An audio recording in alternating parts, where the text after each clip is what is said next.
For those of you who don't know me, I'm Brian Doherty. I'm the development coordinator with the Galway City Community Network. And today we're co-hosting this webinar with Galway City Council in regards to the local enhancement program, the funding. So Claire and Liam from Galway City Council will be doing the presentation on that. So I'll hand you over now to both of them if you're both ready. And I'll just remind you as well, for those who come in late, we are recording it. So I hope everyone's okay with that. We'll just be recording the presentation element of it, and then I'll stop the recording for the questions at the end. So I'll just hand you over now to Liam and Claire. Hi, everyone. Hi, all. You're very welcome. My name is Claire Walsh. I work with the Community Department in Galway City Council. And together with myself and my colleague Liam will just give you a present on this webinar for the Local Enhancement Programme 2025. So I suppose first and foremost, I'd like to welcome you to the webinar and just thank everyone for taking the time to attend. And also to thank Brian and all there in Galway City Community Network for helping facilitate the webinar this evening. So I suppose the goal of this evening's webinar is firstly to, I suppose, inform people about the Local Enhancement Programme 2025, the types of funding available, and also the monetary value of those funds. And secondly, the other goal is, I suppose, to help applicants in making the application and to assist maybe some of the common pitfalls or errors that people fall into when making the application. So ultimately, our aim is to give every applicant the best possible chance of securing funding so that they can be enabled or helped to continue providing the valuable services they give to our community. So without further ado, I suppose, I'll share my screen there and the slides with you.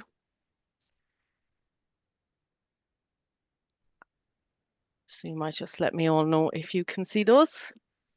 Yeah, that's perfect, Claire. Perfect. Okay. So what I'm going to do, myself and Liam, for tonight's webinar is I'll take you through what exactly the Local Enhancement Programme 2025 is.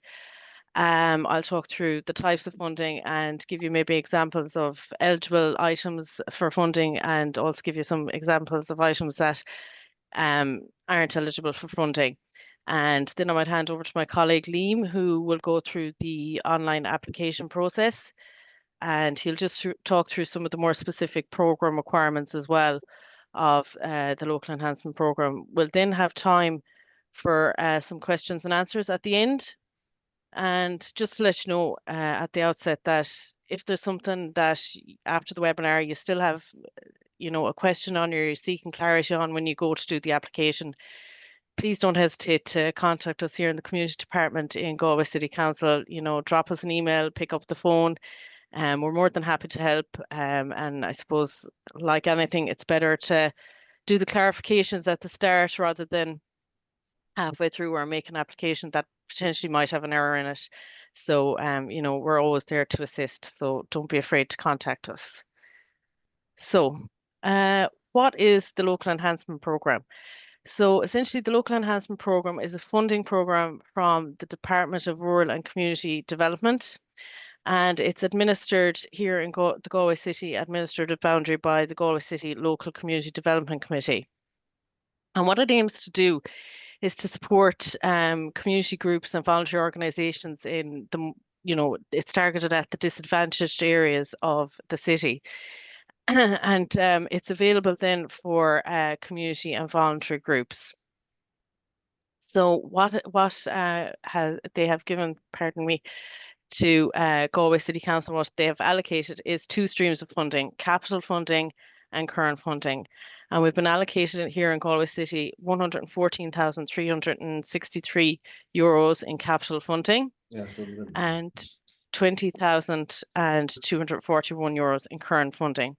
And the department has also recommended that we ring fence a number of smaller projects for capital funding, or give smaller grants of €1,000 or less. So this is just to enable those with maybe limited resources to receive funding. So it's to spread the funding across a number of different groups. As you'll see there from the slides, applications will be made to the Galway City LCDC online, and the links are there. They will open next Monday, the 13th at 9 a.m. and they'll be open until Friday, the 31st of January 2025 at 4 p.m. So it's essentially a 3-week process where you can get your applications in. So who can apply for the Local Enhancement Programme 2025? It's available to be for applicants of any not-for-profit community or voluntary group. Commercial organisations and individuals are not eligible for funding. So you'll see there for the projects that are eligible for funding, we're looking to support groups, particularly in disadvantaged areas. Again, there is 2 streams of funding. There's the capital element of funding to carry out necessary repairs and improvements to facilities, purchase equipment. So the capital funding would essentially be like once-off funding for once-off equipment, for once-off repairs. And then the current element of the funding would be more for day-to-day running costs of the community or voluntary group. Again, the Galway City LCDC have a local economic community plan. It's a 6-year program plan, and it runs from 2024 to 2029. And within that, the areas of to be targeted in terms of disadvantage are highlighted in there. And there's a link on the slides there to that plan if anyone wants to look it up for further reference. The idea of the program is that the applications will be made on the basis of the high level priorities within the local economic community program. And there's 5 high level goals within that.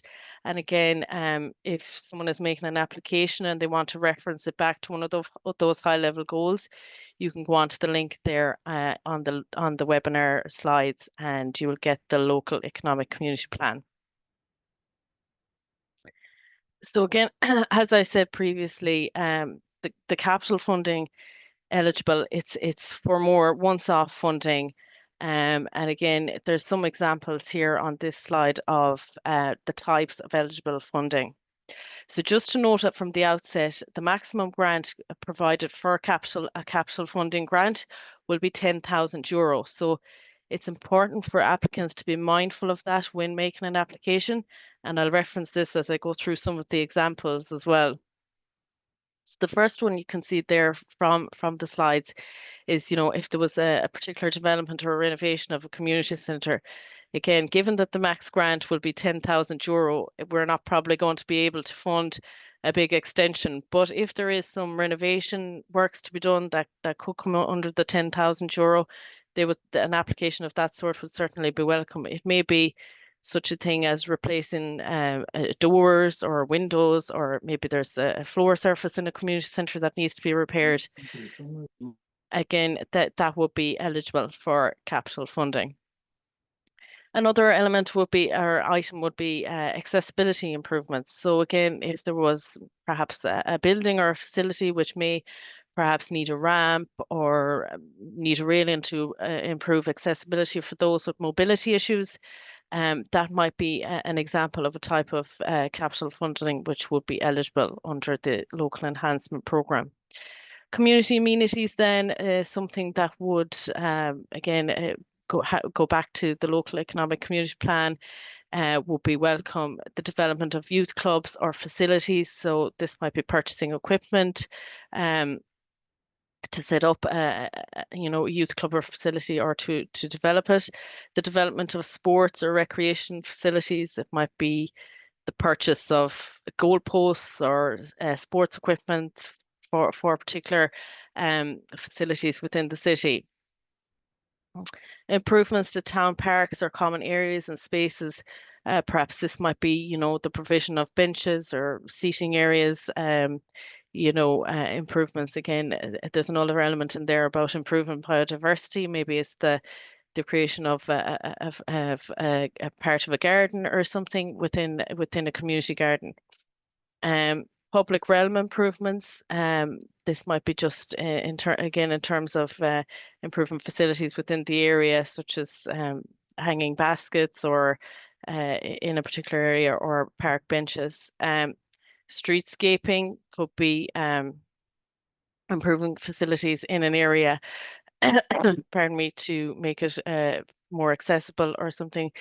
The development of play or recreation facilities. This might be the provision of facilities, to improve mobility issues or to make it more socially inclusive, or even just the normal run-of-the-mill play facilities you might see within a community. Another area might be improving energy efficiency of community facilities to reduce ongoing costs. So again, some of the buildings or facilities used by community and voluntary groups they may be old. Going back to the windows issue, there may be old windows in it, and it may be such a thing that there might be an upgrade needed to a door or window to improve energy efficiency. And this was such an application might be would certainly be welcome under the capital funding stream. Again, a straightforward, I suppose, one would be the purchase of equipment. You can see that if it's a group, a cookery group or a sports group, I know equipment is always needed and necessary, so that will be an example of your capital funding. The purchase of laptops or equipment, again, will be very useful. I know for a lot of community groups and voluntary groups need these to function and get by day to day. So the once-off purchase of laptops and equipment is another example. We see a lot of applications coming in on this basis. And the maintenance of premises as well. The once off, maybe renovating or doing the little bit of works around a community facility, such as painting and upgrading it, would be another example that a lot of people, again, in these maybe older type or community facilities, they need to be spruced up. So that would be an example of capital funding we see coming in. Another one would be to improve the carbon footprint of a facility, maybe in biodiversity terms. There might be a biodiversity project that you want to do in your community or voluntary group area, and this might be require just once-off capital works. So this will be an area which will be eligible for funding as well.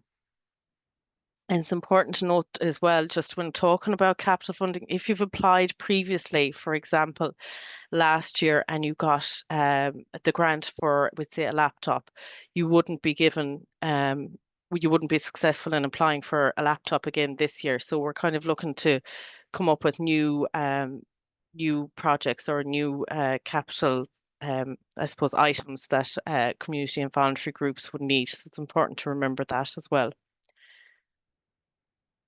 Then in terms of current funding, the maximum grant, as I said, for current funding is €500. And the current funding is for the more day-to-day expenses. And there's some examples there just on that slide on your screens of the examples of day-to-day running costs of a community and voluntary group which are eligible.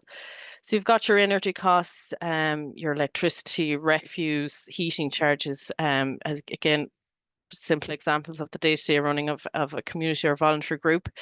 The operating costs, perhaps rental, lease costs, insurance costs, would be eligible. Website maintenance is another area which the department have said is eligible for current funding. Also audit or accountancy fees. And the difference, I suppose, as well, just to note between the capital and current funding, is that the current funding, the period eligible for claiming for operating costs, so the costs can be incurred from the 1st of June 2024, so that's June last year, until the 30th of May 2025.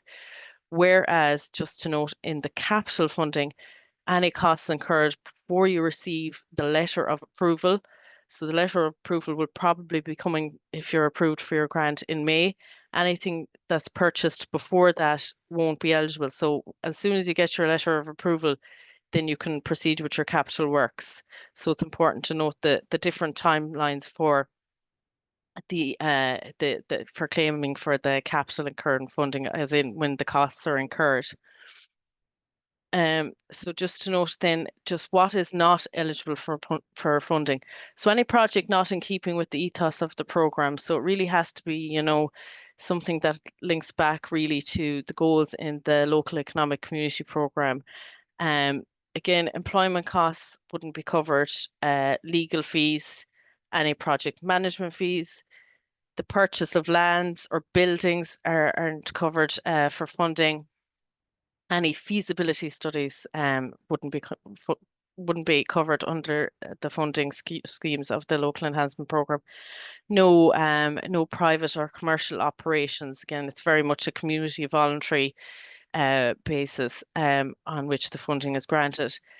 And if costs are being paid through another fund or another department, for example, if you were getting equipment for a sports facility and it's already been funded through maybe a sports partnership grant, we wouldn't be funding it through or able to fund it through the local enhancement program.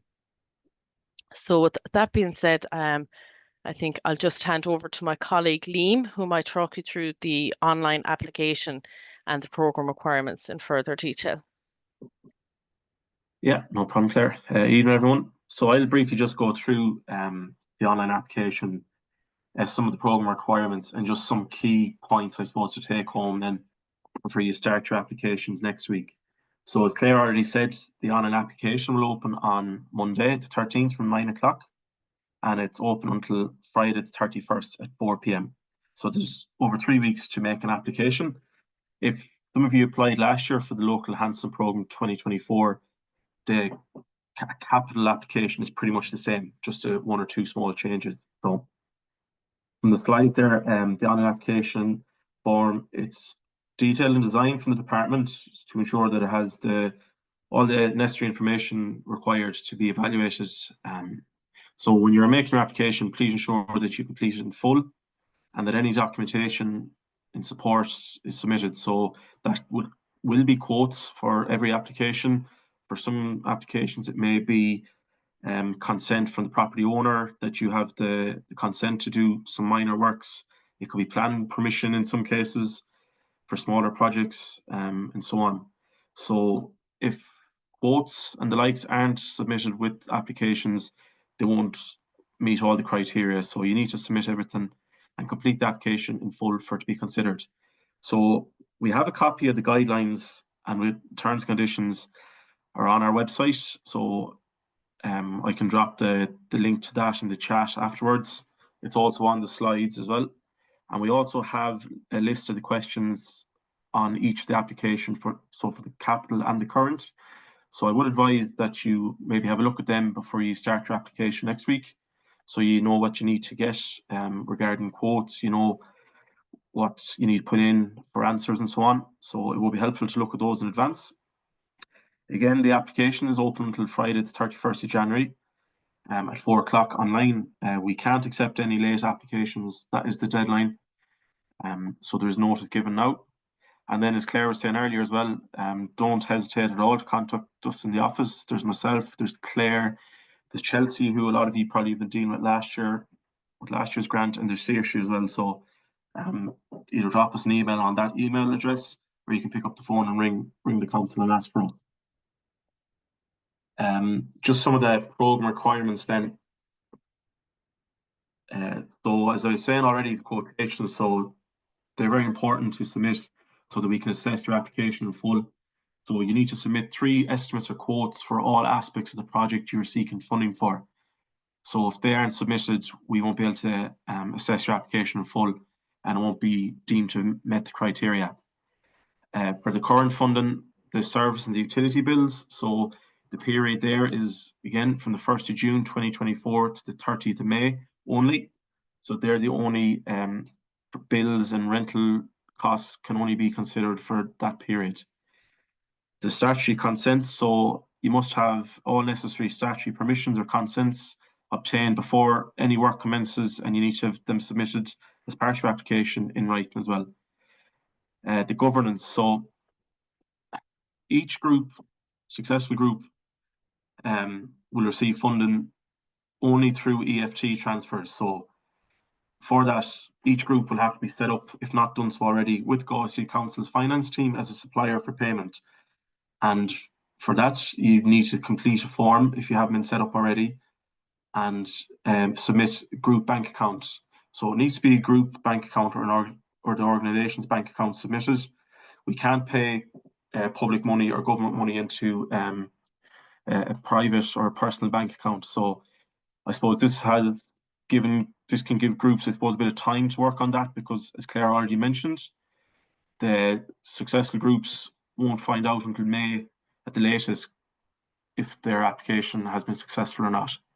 So that gives a few months for groups to start working on setting up group bank accounts and getting their governance and their finances in order.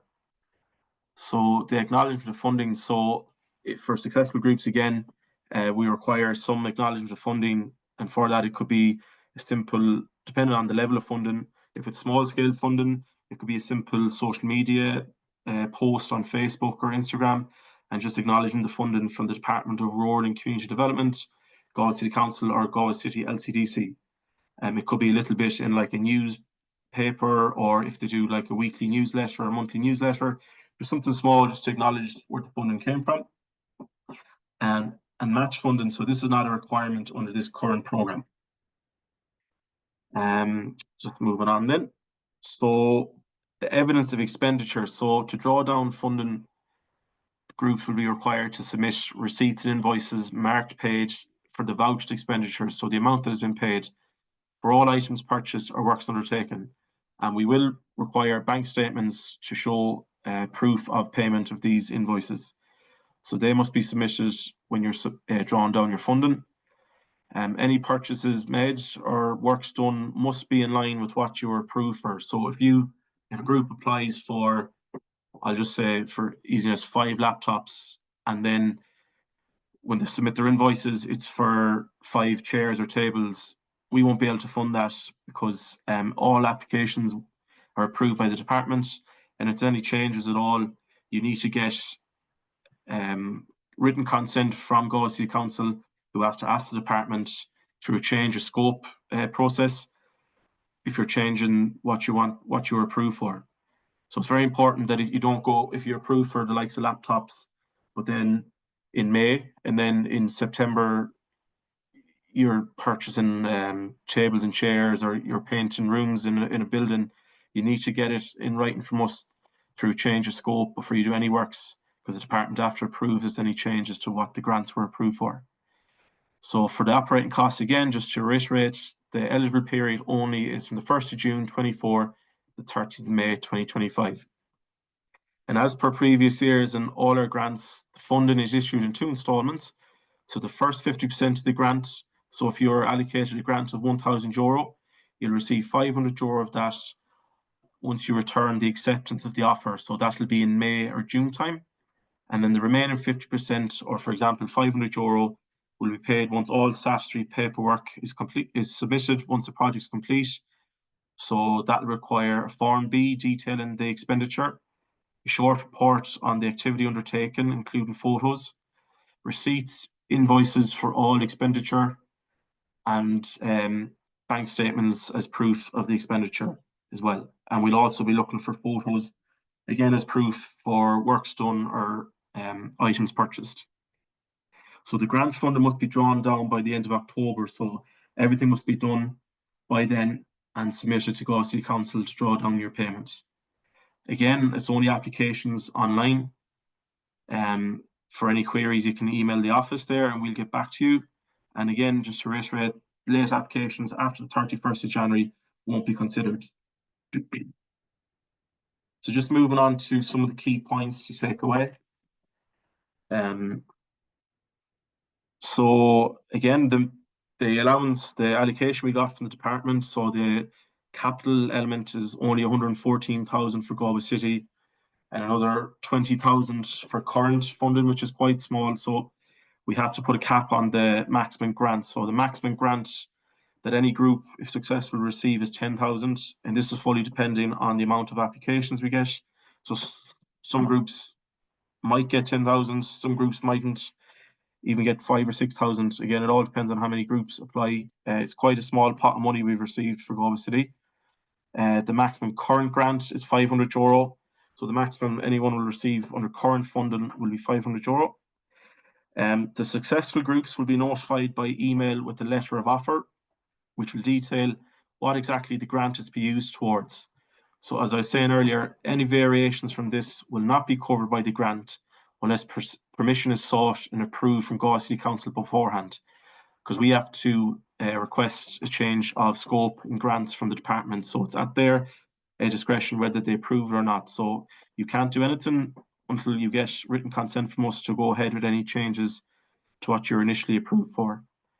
Again, as I was saying, successful applicants will have to be set up as a supplier with Galway City Council finance team, if not done so already, and a group bank account is required for this.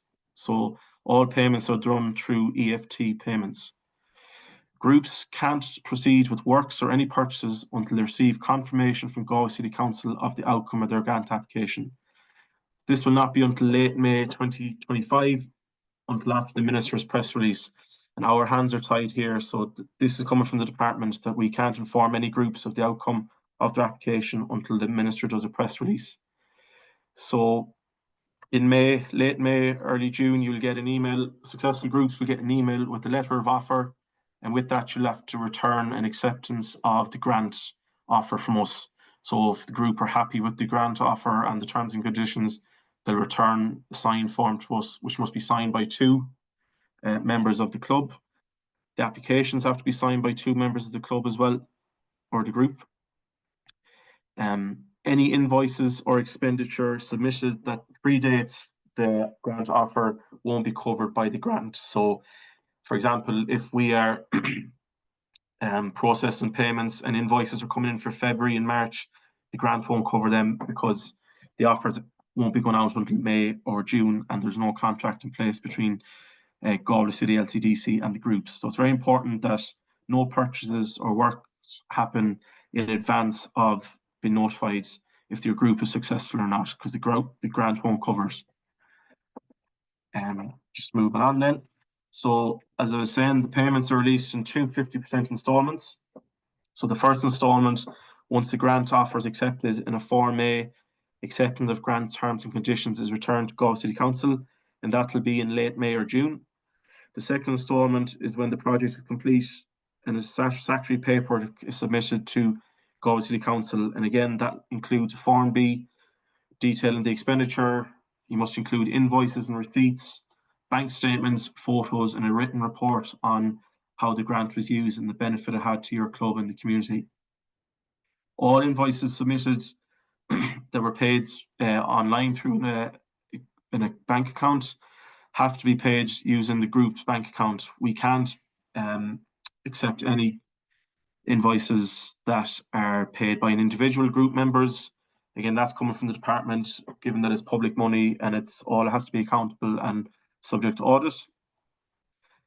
So as Claire was saying earlier, if a group received funding towards laptops, for example, in last year's local enhancement program grant, they won't be receiving funding this year towards it. So please look at what you got approved for last year and make sure to apply for something different to improve your chances of receiving funding.